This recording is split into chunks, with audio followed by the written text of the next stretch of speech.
Many people are talking about Elon Musk and his purchasing of Twitter and whatever may come after this aspect. But the question is, did he really buy Twitter, right?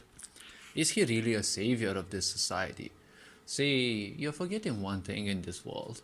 You are the majority, not someone who has a lot of money, I'm not gonna say, but they have a lot of money and influence, sure, but don't forget we live in a sick society.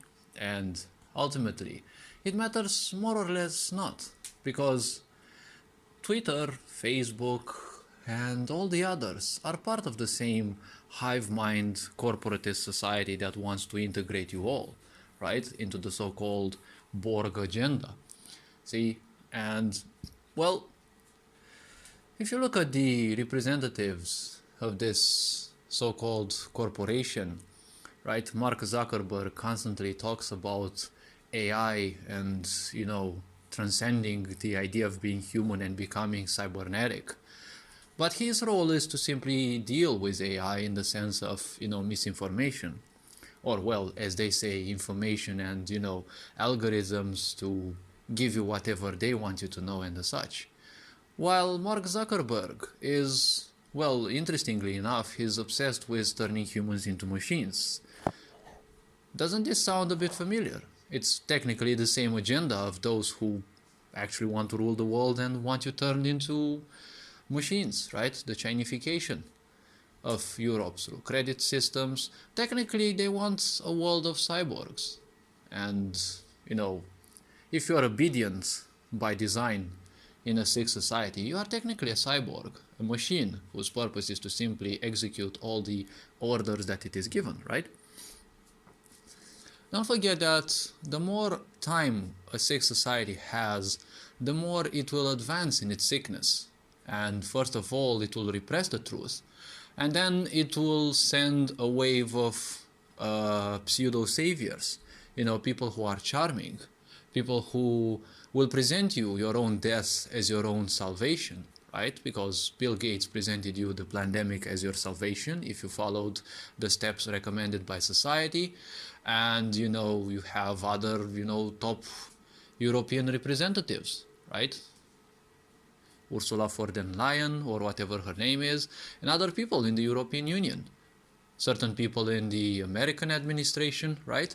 Everywhere in the world, right? It was a collective effort to, make the masses conduct mass suicide, right? Just like the well-known mass suicide, the Kool-Aid accident, right, in America. They wanted to make it, the next scale. They wanted to make it global. So the point is, do you think these people are necessarily your saviors just because they are so-called charming? Because they are taught to have a certain sense of charm because, well, while these, the nowadays corporate beings are nothing else but representatives of the same families that have ruled over Europe and, well, for a while America as well, because, well, America is also Europe, same karma. See, the point is very simple. They still want to rule the world. They have been part of the misery of humanity for so long and for keeping the masses in ignorance. And, well, when the people get too many, well, some of them have to die. The same sick system also functions in the same way, for example, with the stars and starlets, right? You're wondering why on television certain, celebrities end up dying, right? The mass media always tell you that, some raving fans killed those so-called stars, right? It's not that some raving fan killed them. The system kills them because the system has to keep a certain number. I'm wondering why it's somewhere around 300, not sure exactly, but don't get any idea out of this. The point is, I'm not here to present you ideas as the only truth. I'm only here to present you certain ideas, and you should make opinions out of that and do your own research. But when there are too many starlets in the system, well, some of them, well, they have to be killed. And there's always assassins prepared for that because, well, those people don't value life at all. And, well, what's another bullet into someone's head or some poison or whatever means? So the point is, do you think these people are actually here to be your saviors?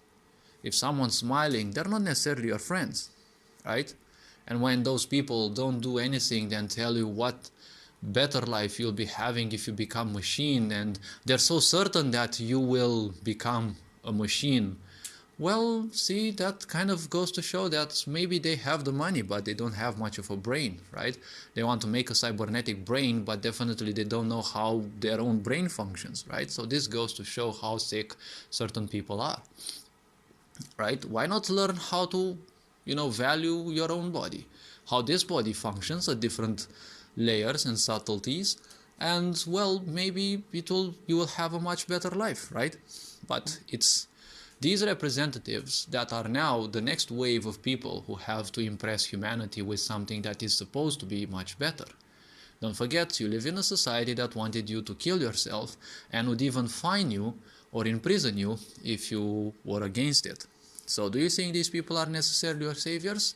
I'm not sure, but if someone's only telling you how things will be cybernetic when you're cybernetic, well, I'm not sure. Are you sure you're gonna make that transit successfully? Are you sure that the new body isn't gonna be fully controlled and you're gonna have literally to no freedom? You're talking about people who have so much money they don't know what to do with it. Last year when they gathered together, they didn't have anything else to do than invent prices for pieces of land on Mars and on the moon and pieces of land in space and buy them with the money that they have, right? This was actually during a mid-pandemic crisis. So do you think these people are necessarily your saviors, right? Ursula von der Leyen and, these people. I don't call her Agent Varfarin for nothing, right? In case you're wondering, varfarin is a substance that can be used to kill rodents. And, well, guess what? Aren't these people the ones who would tell us for actually quite a lot of years that we're too many and we have to gladly accept to be killed so that there's less of us, right? Meanwhile, the same fuckers actually don't go anywhere without their private jets. At the same time, they're crying that the population and even your pets are actually, polluting. There was actually a wave that some people said, and they said you should kill your pets because they pollute nature as well, right? Meanwhile, they're using private jets, and their corporations and animal exploitation industries are, conducting 20, 30, 40% of the global pollution, just one single industry. So all this being said, hopefully this video was introspective enough. You are appreciated. Happy holidays I'm wishing. Take care and, well, become introspective. Wishing you all the good. Ferenc Board signing out.